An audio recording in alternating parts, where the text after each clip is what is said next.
26/11 તમને યાદ હશે અને ગઈકાલે જે દિલ્હીમાં બ્લાસ્ટ થયો એ 10/11 તરીકે હવે હંમેશા યાદ રહેશે।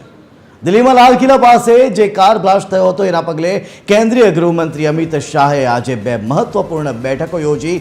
કર્તવ્ય ભવન ખાતે યોજાયેલી સુરક્ષા સમીક્ષા બેઠકમાં બ્લાસ્ટના તાર અને તેના પાછળના કારણો અંગે વિસ્તૃત ચર્ચા વિચારણા પણ કરવામાં આવી। ગૃહમંત્રીએ વરિષ્ઠ અધિકારીઓને કડક સૂચના આપી છે કે આ ઘટના પાછળ દરેક ગુનેગારને શોધી કાઢવામાં આવે અને તેમણે સ્પષ્ટ પણ કર્યું છે કે આ કૃત્યમાં સામેલ કોઈ પણ વ્યક્તિને છોડવામાં આવશે નહીં અને તેમને કાયદાનો સામનો કરવો પડશે। ઘટનાને આતંકવાદી કૃત્ય ગણીને તેની તપાસ એનઆઈએ ને સોંપવામાં આવી છે। ત્યારે આ બેઠકોમાં ગુપ્તચર બ્યુરો, એનઆઈએ અને દિલ્હી પોલીસના ઉચ્ચ અધિકારીઓ હાજર રહ્યા હતા।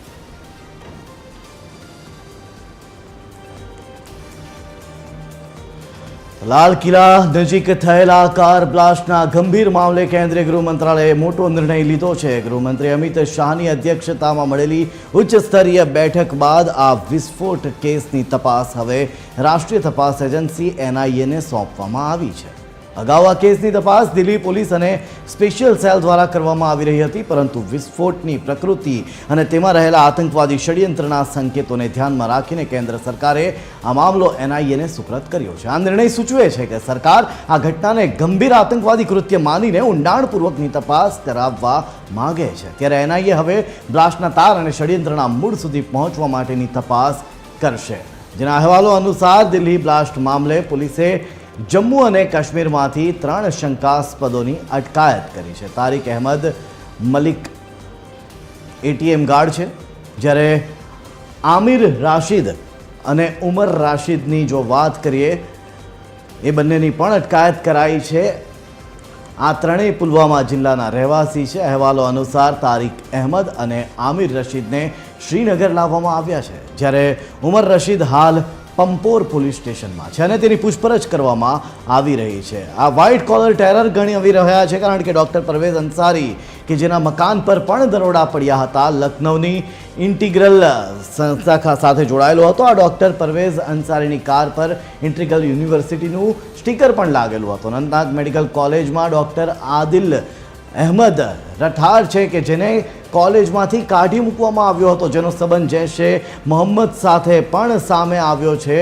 તો કારમાંથી ગુજરાત એટીએસે સૈયદ નામના ડૉક્ટરને પણ હાલ પકડ્યો છે। આ ડૉક્ટર હૈદરાબાદનો રહેશે છે, એટલે કે આ આખા ષડયંત્રની પાછળ તમામ ડૉક્ટરો હોવાનું માનવામાં આવી રહ્યું છે।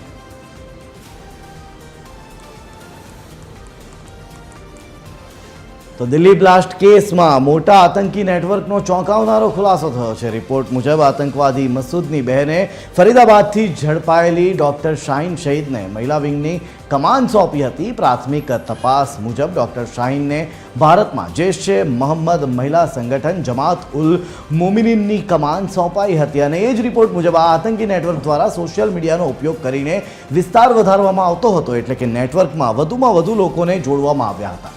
સ્થાનિક સમર્થકોની મદદ લઈને જમીની સ્તરે કામ પણ શરૂ કરી દેવાયું હતું। ત્યારે એજન્સીઓનું માનવું છે કે શાહીન પાકિસ્તાનમાં પોતાના હેન્ડલર્સની સાથે સતત સંપર્કમાં હતી। ગુપ્તચર સૂત્રોના જણાવ્યા મુજબ જૈશે મોહમ્મદનો સંસ્થાપક મસૂદ અઝહરની બહેન સાદિયા અઝહરે શાહીનને મિશન સોંપ્યું હતું। સાદિયાને પાકિસ્તાનમાં મહિલા વિંગની ચીફ માનવામાં આવે છે। સાદિયાનો પતિ અને આતંકવાદી યુસુફ અઝહર કંધાર હાઈજેક ષડયંત્રનો માસ્ટર માઇન્ડ હતો। ત્યારે આ તમામ રિપોર્ટ સામે આવ્યા બાદ સુરક્ષા એજન્સીઓએ digital network, social media connection અને સંભવિત લોકોની તપાસ અને શોધખોળ શરૂ કરી દીધી છે। આ નેટવર્ક કહી રહ્યું છે કે જૈશે મોહમ્મદ ભારતમાં આતંક ફેલાવવા માટે હવે મહિલાઓનો ઉપયોગ કરવાનું ષડયંત્ર કરી રહ્યું છે। ત્યારે આ આખી ઘટનામાં દિલ્હીના લાલ કિલ્લા પાસે થયેલા વિસ્ફોટથી જ્યારે સમગ્ર દેશને આઘાત લાગ્યો છે, ત્યારે આ જ કેસમાં જમ્મુ અને કાશ્મીર પોલીસે પુલવામાથી 3 શકમનની ધરપકડ કરી છે, જેમાં એક ડૉક્ટર સજ્જાદ અહેમદ મલ્લાની ધરપકડ કરાઈ છે। સજ્જાદ હુમલાના મુખ્ય આરોપી મોહમ્મદ ઉમરનો નજીકનો મિત્ર હોવાનું માનવામાં આવી રહ્યું છે, જેના અહેવાલો અનુસાર સજ્જાદ અહેમદ મલ્લાએ માત્ર 4 દિવસ પહેલા જ લગ્ન કર્યા હતા। એવું કહેવામાં આવી રહ્યું છે કે સજ્જાદ છેલ્લા કેટલાક દિવસોથી ડૉક્ટર મોહમ્મદ ઉમરના સંપર્કમાં હતો। પોલીસે આ ઘટનામાં તેની ભૂમિકા નક્કી કરવા અને ઘટના વિશે તેની જાણકારી નક્કી કરવા માટે પૂછપરછ માટે સજ્જાદની અટકાયત કરી છે। ત્યારે ડૉક્ટર ઉમર સાથે સજ્જાદના જોડાણને તપાસમાં એક મહત્વપૂર્ણ કડી તરીકે જોવામાં આવી રહ્યું છે। જ્યારે પોલીસના જણાવ્યા અનુસાર કારમાં બેઠેલા વ્યક્તિની ઓળખ પુલવામાના રહેવાસી ડોક્ટર મોહમ્મદ ઉમર નબી તરીકે થઈ છે. પોલીસ સૂત્રોનું એમ પણ કહેવું છે કે ઉમરે વિસ્ફોટકોથી પોતાને ઉડાવી દીધો હતો. ત્યારે કાશ્મીર પોલીસે પુલવામામાં તેની માતા અને 2 ભાઈઓને DNA પરીક્ષણ માટે અટકાયત કરી છે. પોલીસની પ્રારંભિક તપાસમાં એ વાત પણ જાણવા મળી છે કે કાર વિસ્ફોટમાં એમોનિયમ નાઇટ્રેટ, બળતણ અને ડિટોનેટરનો ઉપયોગ કરવામાં આવ્યો હતો. ત્યારે હવે આ આખા મામલામાં દિવસ દરમિયાન કયા પ્રકારની તપાસો થઈ, કોની હવે પૂછપરછ કરવામાં આવી રહી છે અને આખરે તાર કોની સુધી પહોંચી રહ્યા છે, તમામ વિગતો સાથે આપણી સાથે જોડાઈ રહ્યા છે संवाददाता वैभव. सीधा जयशु दिल्ली. वैभवनी पास है. दिल्ली, आपसे ये जानना चाहेंगे कि कहीं ना कहीं अब इस पूरी वारदात के तार जैश के साथ भी मिल रहे हैं, क्या है ज्यादा जानकारी वैभव? बिल्कुल जय, देखिए सबसे पहले बात कर लेते हैं कल की। जिस तरह से कल 6:50 पे जो हमला हुआ था, यानी जो कार में ब्लास्ट हुआ था, उसमें 10 से ज्यादा लोगों की मौत हुई थी और लगभग 20 से ज्यादा लोग घायल बताए गए थे। साथ ही साथ अगर देखा जाए तो जिस तरह से ये ब्लास्ट हुआ, कहीं ना कहीं ये जैश का इसमें हाथ होने की आशंका जताई जा रही थी। हालांकि अभी तक ये स्पष्ट नहीं किया गया था कि आखिर इसमें जैश का है या लश्कर ए तैयबा के आतंकी है, लेकिन शुरुआती जांच पे जो अभी पता चल रहा है उसमें जैश के ही आतंकी उनके ही हैंडलर का हाथ था।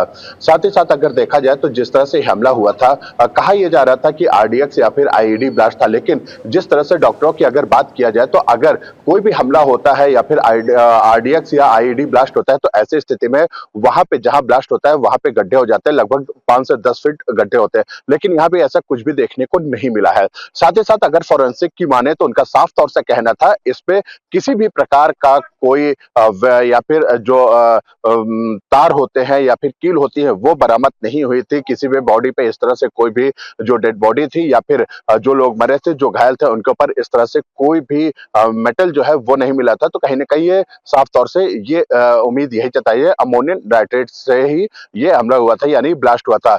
और साथ ही साथ इसमें यह भी निकल के सामने आया कि जो ये डेटोनेट किया गया था वो टीवी के रिमोट पे था, उसमें ही डेटोनेट किया गया था, जिसकी वजह से ये ब्लास्ट हुआ था। साथ ही साथ अगर देखें तो पिछले कुछ दिनों में जिस तरह से चाहे वो जम्मू कश्मीर की बात कर लीजिए, गुजरात की बात कर लीजिए या फिर हरियाणा और दिल्ली के जिस तरह से छापेमारी चल रही थी, तो ऐसे स्थिति में कहीं ना कहीं जो आतंकी संगठन है वो घबराए हुए थे। ऐसे स्थिति में वो भागने की कोशिश कर रहे थे या भीड़ भाड़ इलाके में वो आने की कोशिश कर रहे थे। वहीं अगर देखा जाए तो कई ऐसे जगह पे है जहां पे रेकी पहले भी की गई थी।